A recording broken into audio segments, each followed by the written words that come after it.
Hello friends, स्वागत करता हूं आप सभी का और एक नए वीडियो में। तो दोस्तों आज भी हम आप लोगों को ईवीएस के टॉप 30 इंपॉर्टेंट क्वेश्चन बताने वाले हैं। तो दोस्तों अगर इस वीडियो को आप लोग फुल वॉच करते हैं तो 10 प्लस क्वेश्चन आप लोग आराम से सॉल्व कर सकते हैं अपने एग्जाम में। तो चलिए दोस्तों वीडियो को स्टार्ट करते हैं बिना किसी देरी के। सवाल नंबर 1 पे आते हैं। सवाल नंबर 1 में है कि रेत के टीले कहाँ पाए जाते हैं। दोस्तों रेत के टीले मतलब होता है बालू के टीले। तो बालू के टीले कहाँ पाए जाते हैं? ऑप्शन में आप लोग का दिया हुआ है Afghanistan, England, Uzbekistan, Bangladesh, Berlin, Rajasthan and Abu Dhabi, Afghanistan. दोस्तों इस सवाल का राइट ऑप्शन हो जाएगा आप लोग का ऑप्शन नंबर डी। ठीक है, यानी आबू धाबी, अफगानिस्तान। तो रेत के टीले पाए जाते हैं दोस्तों कहाँ पे? आबू धाबी में पाए जाते हैं। और ये आबू धाबी आपका कहाँ है? ये आबू धाबी है दोस्तों आप लोग का अफगानिस्तान में। याद रखिएगा इस सवाल को। क्वेश्चन नंबर 2 पे आते हैं। क्वेश्चन नंबर 2 में आप लोग का सवाल है कि छऊ नृत्य किस राज्य के सामान्य लोगों का नृत्य यानी लोक नृत्य है? ऑप्शन में है उत्तर प्रदेश, असम, छत्तीसगढ़ एंड मिजोरम।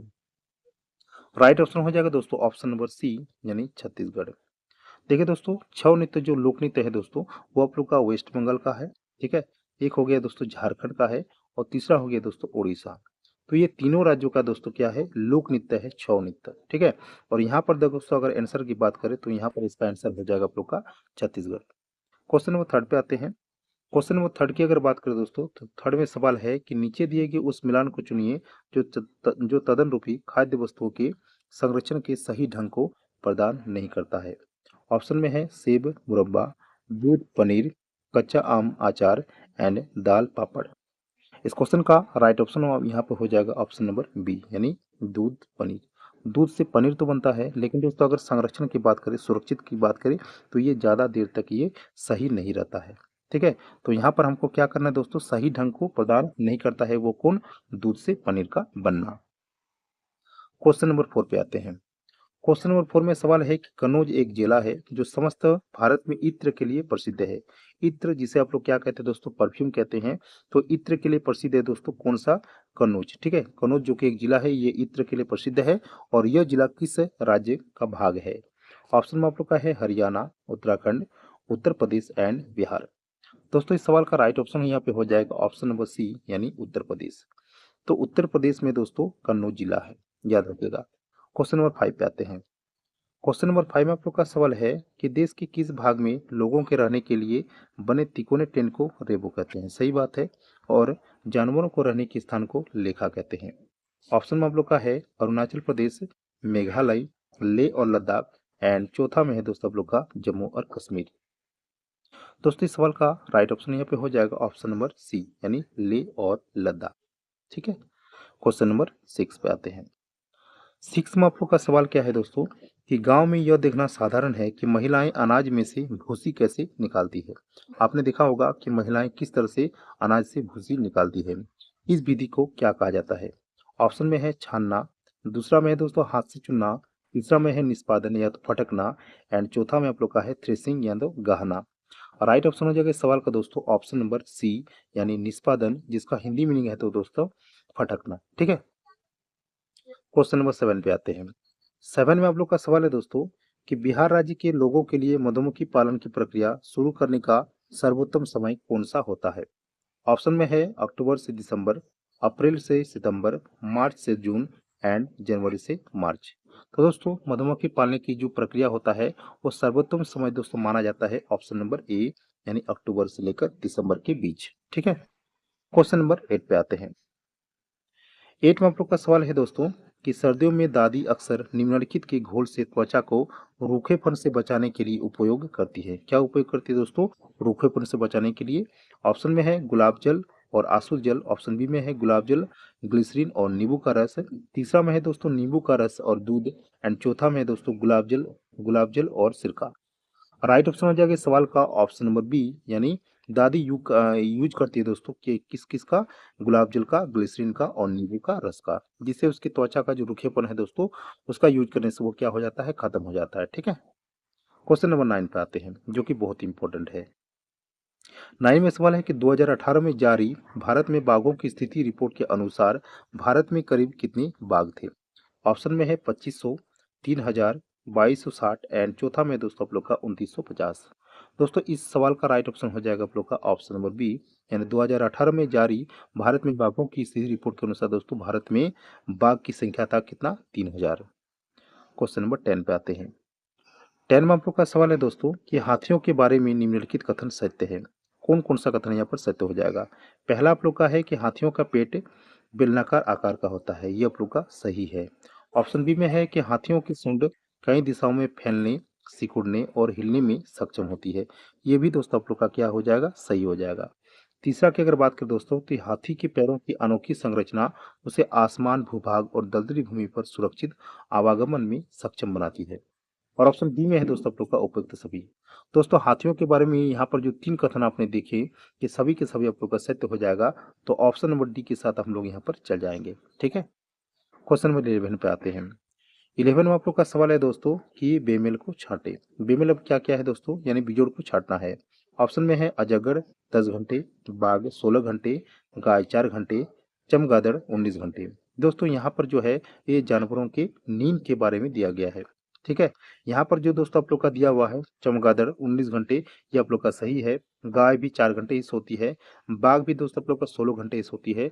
लेकिन दोस्तों यहाँ पर अजगर जो दिया है ये यहाँ पर गलत हो जाएगा, क्योंकि दोस्तों अजगर जो है वो दिन और रात दोनों मिला के 20 घंटे सोती है। ठीक है, तो यहाँ पर आप लोग का ऑप्शन नंबर पहला राइट आंसर हो जाएगा। क्वेश्चन नंबर 12 में आते हैं। 12 में आप लोग का सवाल है कि मलयालम में माँ की बड़ी बहन को क्या कहा जाता है। ऑप्शन में है बलियम्मा, अमुम्मा, थम्मा एंड दीदू। तो दोस्तों इस सवाल का राइट ऑप्शन यहाँ पे हो जाएगा ऑप्शन नंबर पहला, यानी मलयालम में दोस्तों माँ की बड़ी बहन को कहा जाता है बलियम्मा। क्वेश्चन नंबर 13 पे आते हैं। 13 में सवाल है कि निम्नलिखित में से कौन भारत में जूट के उत्पादन के बारे में सही नहीं है। यह एक नकदी फसल है। ऑप्शन बी में है दोस्तों असम भारत में इसका सबसे बड़ा उत्पादक है।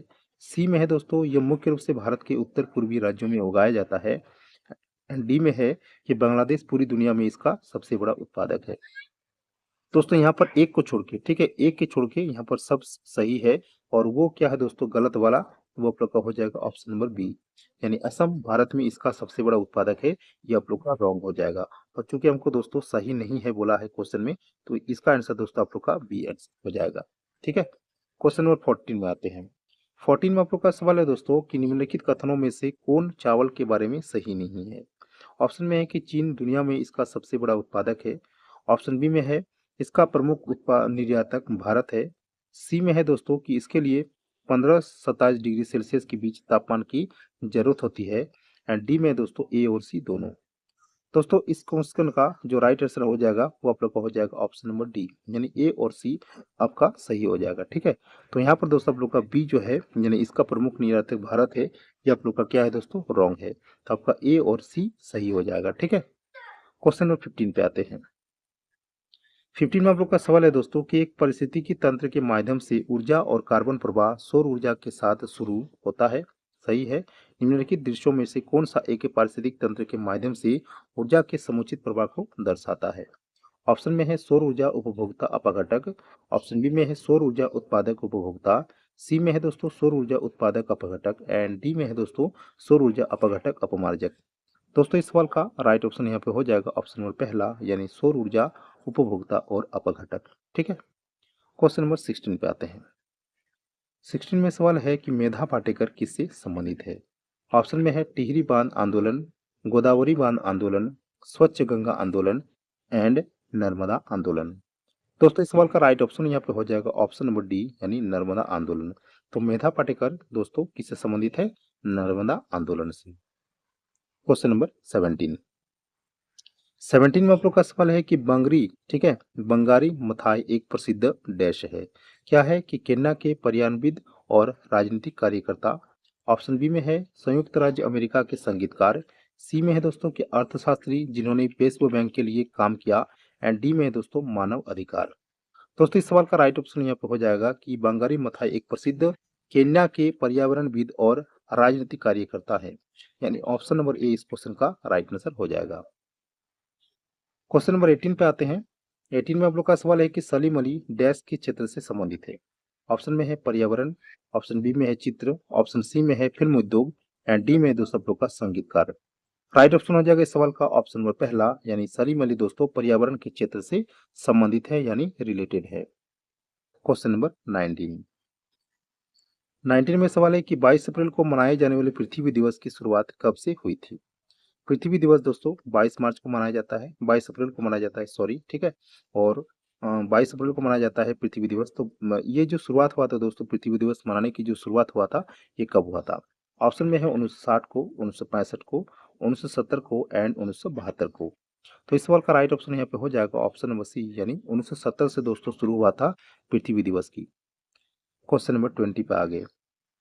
क्वेश्चन नंबर 20 में सवाल है कि निम्नलिखित में से कौन सा भारत में कॉफी उत्पादक राज्यों का सही अवरोही क्रम है, यानी घटते हुए क्रम में है। ऑप्शन में है Karnataka, Kerala, Tamil Nadu, Karnataka, Andhra Pradesh, Tamil Nadu, Kerala, Karnataka, Gujarat and Karnataka, Tamil Nadu, Kerala. Right option हो जाएगा इस सवाल का दोस्तों ऑप्शन नंबर पहला, यानी कर्नाटक, केरल और तमिलनाडु।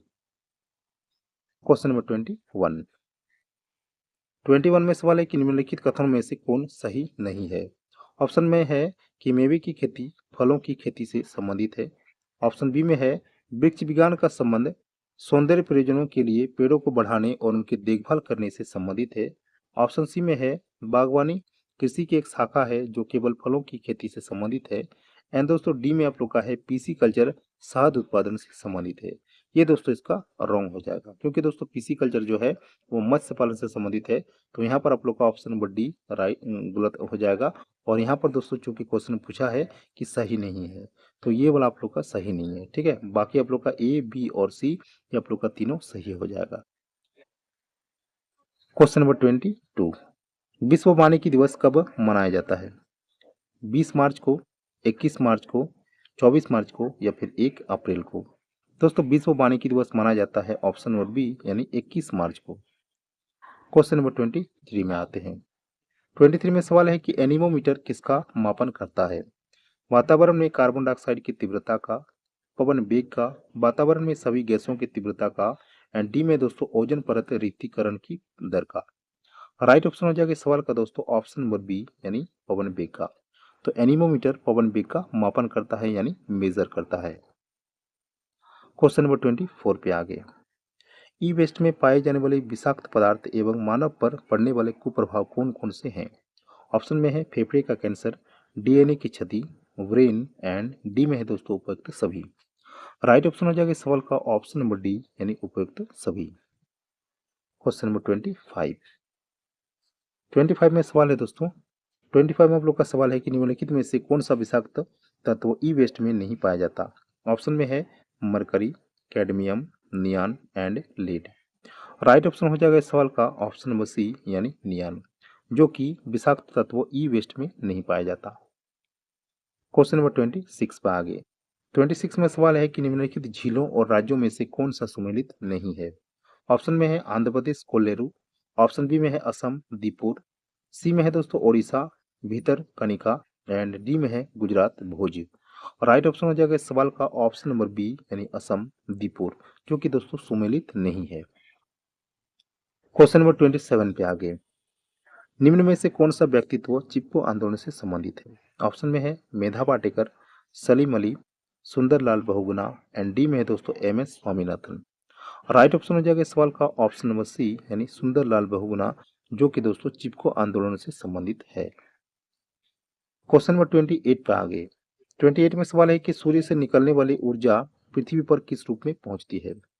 परावैंगनी किरण, दृश्य प्रकाश, विकिरण या फिर अवरक्त किरणें। तो दोस्तों सूर्य से निकलने वाली ऊर्जा पृथ्वी पर किस रूप में पहुंचती है? तो ये दोस्तों विकिरण के रूप में पहुंचती है, यानी ऑप्शन नंबर सी इस क्वेश्चन का राइट आंसर हो जाएगा। क्वेश्चन नंबर 29 पे आगे। निम्न में से कौन सा जलीय पारिस्थितिकी तंत्र का हिस्सा नहीं है? तालाब, झील, डेल्टा या फिर द्वीप। राइट ऑप्शन हो जाएगा इस सवाल का ऑप्शन नंबर डी, यानी द्वीप, जो कि जलीय पारिस्थितिकी तंत्र का एक भाग नहीं है, यानी हिस्सा नहीं है। लास्ट क्वेश्चन पर आगे दोस्तों। लास्ट हमारा क्वेश्चन है दोस्तों क्वेश्चन नंबर 30। निम्नलिखित में से कौन भारत में पर्यावरण आंदोलन से संबंधित नहीं है? Sundarlal Bahuguna, M S Swaminathan, Salim Ali and D में है दोस्तों आप लोग का बर्गिज कुरियन। राइट ऑप्शन हो जाएगा इस सवाल का ऑप्शन नंबर डी, यानी बर्गिज कुरियन कुरियन, जो कि पर्यावरण आंदोलन से संबंधित नहीं है। तो दोस्तों आज के लिए बस इतना ही। मिलते हैं नेक्स्ट वीडियो में किसी और नए टॉपिक के साथ। तब तक के लिए जय हिंद, वंदे मातरम।